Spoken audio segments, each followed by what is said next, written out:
حضرت ابو ہریرہ رضی اللہ تعالیٰ عنہ سے روایت ہے کہ حضور نبی اکرم صلی اللہ علیہ وسلم نے فرمایا، بتاؤ اگر تم میں سے کسی کے دروازے پر ایک دریا ہو جس میں وہ ہر روز 5 مرتبہ غسل کرے تو کیا اس کے بدن پر کچھ میل باقی رہے گا؟ صحابہ کرام رضوان اللہ علیہم اجمعین نے عرض کیا، اس کے بدن پر بالکل میل باقی نہیں رہے گا۔ آپ صلی اللہ علیہ وسلم نے فرمایا، 5 نمازوں کی مثال بھی ایسی ہے، اللہ تعالیٰ اس کے سبب بندے کے سارے گناہ مٹا دیتا ہے۔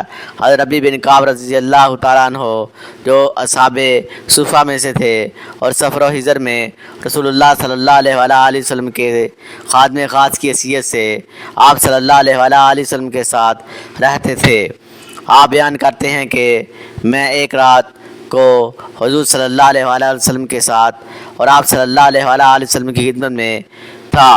جب آپ صلی اللہ علیہ وسلم تہجد کے لیے رات کو اٹھے تو میں وضو کا پانی اور دوسری ضروریات لے کر حاضر خدمت ہوا تو آپ صلی اللہ علیہ وسلم نے مسرت اور اس بات کے عالم میں مجھ سے فرمایا، اے نبی کچھ مانگو۔